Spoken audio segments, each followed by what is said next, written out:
Hey, what's up mga kaballers? Maligayang pagbabalik sa aking channel. Halina't pag-usapan natin ang balita patungkol sa napahiya nga daw si LeBron James sa sinabi ni Alex Caruso.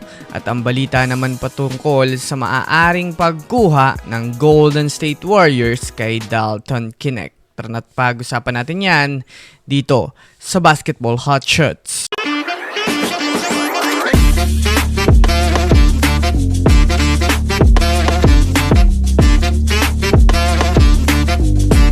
Well, alam naman nga po natin mga kaballers na tuluyan na nga pong nagawang magtagumpay ng OKC kahapon kontra sa Indiana Pacers sa naging Game 7 nila. Marami rin nga po mga kaballers, mga fans ng OKC ngayon ang sobrang natutuwa dahil sa nagawa na ngang mapakampyon ni SGA sa wakas ang team ng OKC sa mahabang panahon. Ngunit may mga usap-usapan nga po sa ngayon mga kaballers na may isa nga daw sinabi ang isa nilang player na si Alex Caruso na siya namang nagpahiya sa Lakers. Ayon sa kanya, sa wakas nga daw ay mayroon na siyang totoong titulo na ibig sabihin nga nito mga kaballers ang naging unang champion niya nga po sa Lakers ay di totoo. Dahil na rin naman mga kaballers sa naging lockdown. Kaya kung susumadahin nga natin, isang malaking kahihiyan nga ito hindi lang sa mga Lakers fans kundi na rin kay LeBron James dahil alam naman nga natin mga kaballers ang kanyang naging effort ng mga panahon na iyon magawa lang ng Lakers magkampiyon. Kaya talagang hindi nga dito mga kaballers matutuwa malamang si LeBron.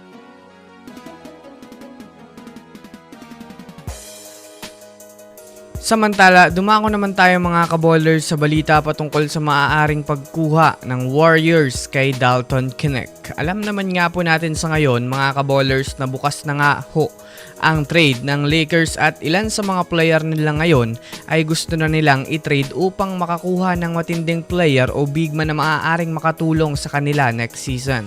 Sa katunayan nga niyan mga kaballers, desperado na nga ang Lakers makahanap ng panibagong sentro dahil isa rin nga ito mga kaballers sa kanilang kinaharap na problema ng mga nakaraan sa first round pa lang ng NBA playoffs. Para nga po sa inyong kaalaman, hindi lang nga ho mga kaballers si Austin Reeves ang player na maaaring bitawan na sa darating na off-season kundi isa rin nga po mga kaballers itong si Dalton Knecht. Sa pinakabagong balita na inilabas ng ESPN, matunog nga daw na tinatrabaho ng Warriors na kunin si Dalton Knecht sa pamamagitan ng isang trade dahil na rin naman sa nagawang pagtawag ng general manager nila na si Mike Dunleavy Jr. kay Rob Pelinka na patungkol sa value nitong si Dalton Knecht. Kung susumadahin natin, bagay na bagay nga po ito mga kaballers para sa Warriors, lalo pat shooting nga ang matinding laro nito, nababagay naman sa kanilang rotation, lalo sa ngayon. Ano sa tingin nyo mga kaballers? So yun lamang mga kaballers, yan lang naman ang pag-uusapan natin ngayon. Pindutin ang subscribe and hit nyo na rin ang notification bell para sa mga susunod na updates sa mundo ng basketball. Again, this is Basketball Hot Shots. Thanks for watching.